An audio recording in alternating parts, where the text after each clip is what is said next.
Big boss Marathi season 6च्या पहिल्या एपिसोडमध्ये जे आहे ते विशाल कोटी यांनी जे आहे ते खूप मोठी हिंसा करायचा प्रयत्न केलाय का, किंवा जे रूल्स आहेत ते ब्रेक करायचा प्रयत्न केलेला आहे का? तर येस मित्रांनो, त्यावरच आपण आजच्या व्हिडिओमध्ये बोलणार आहोत. काय आहे पूर्ण प्रकरण तेच आजच्या व्हिडिओमध्ये तुम्हाला समजेल, कारण की पहिल्या एपिसोडमध्ये खूप शॉकिंग गोष्टी ज्या आहेत त्या विशाल कोटियन जो आहे त्यांनी करायचा प्रयत्न तिकडे केलेला आहे. तुम्हाला माहितीच असेल, त्याच्यासोबत एक प्रभू नावाचा जो आहे तो सदस्य बिग बॉसच्या घरामध्ये गेलेला आहे. त्याची ऍक्च्युली हाईट जी आहे ती छोटी आहे, तो ऑलमोस्ट एक 20 वर्षाचा आहे, पण त्याच्यासोबत काहीतरी मेडिकली जे आहेत ते प्रॉब्लेम्स आहेत. आणि ते प्रॉब्लेम्स काय आहेत? त्याला दर महिन्याला त्याचं रक्त जे आहे ते रक्त चेंज करावं लागतं, कारण की त्याच्या बॉडीमध्ये असं काहीतरी प्रॉब्लेम आहे, त्याच्यामुळे त्याचे रक्त जे आहे ते बनत नाही. आणि त्याचे जे हात वगैरे जे आहेत ते देखील त्याचे फ्रॅक्चर झालेले आहेत, प्लस तो थोडासा कमकुवत आहे असं तिकडे सांगायचा प्रयत्न त्यांनी केलेला आहे. पण विशाल कोटी यांनी तिकडे काय केलेलं आहे माहिती आहे मित्रांनो?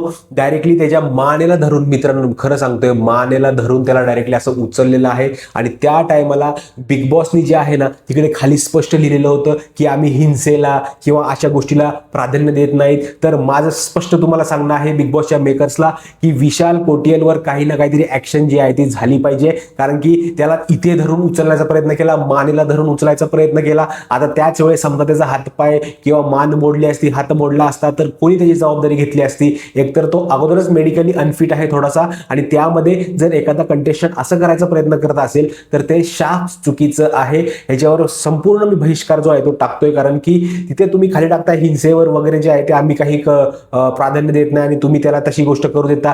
त्याच टायमाला तुम्हाला तिथे काही ना काहीतरी इंटरव्हेन्शन करून बोलायला पाहिजे होतं मेकर्सनी, पण तिथे केलं नाही. पण नंतर जे आहे ते प्राजक्ता आणि सोनाली जी काय कोण आहे त्यांनी त्या विशालला समजवायचा प्रयत्न केला, हे बाहेर खूप घाण दिसेल, असं दिसेल तसं दिसेल. त्यानंतर त्यांनी कव्हर अप करायचा देखील प्रयत्न केला. त्या डॅन्यूबचा जो एरिया आहे ना, त्या डॅन्यूबच्या एरियामध्ये जाऊन तिकडे त्यांनी सांगितलं की बाळा तू मला लई आवडतो, तू खूप क्यूट आहे, असं तसं या प्रकारच्या गोष्टी तिकडे लावायचा प्रयत्न केला त्यांनी, त्याला मस्का. आणि हा मस्का तो का लावतोय त्याला माहिती आहे, ऑडियन्सला खूप घाण दिसणार आहे जे काही त्यांनी कृत्य केलेलं आहे, आणि त्याचमुळे तो आता कव्हर अप करायचा जो आहे तो प्रयत्न करतोय. पहिल्या दिवशी देखील तेच झालं, आणि ज्या दिवशी तो संपूर्ण टास्क झाला त्या टास्कच्या वेळेस नंतर देखील त्याला तिकडे मस्का मारायचा प्रयत्न जो आहे तो करत होता. आता तो मनापासून किती गोष्टी करतोय विशाल कोटियन काही सांगता येत नाही, कारण की तो संपूर्ण गोष्टी कॅमेरासाठी करतोय. हे पहिल्या ज्या दिवशी तो प्रीमियरला आला होता त्या दिवशी तो सेटवर असताना देखील आपल्याला तिकडे एक गोष्ट कळाली की मला मेहनतीचा रस्ता निवडायचा आहे, कारण की प्रेक्षकांना देखील तेच बघायला आवडेल. तर मित्रांनो, हिंसा जी केलेली आहे ना ह्यांनी आपल्या विशाल कोटी यांनी, ती अक्षरशः चुकीची आहे. मी त्याचा बहिष्कार करतो. तुमचं मत कमेंट करून नक्की मला कळवा. भेटूया पुढच्या व्हिडिओमध्ये. तोपर्यंत जय हिंद, जय महाराष्ट्र.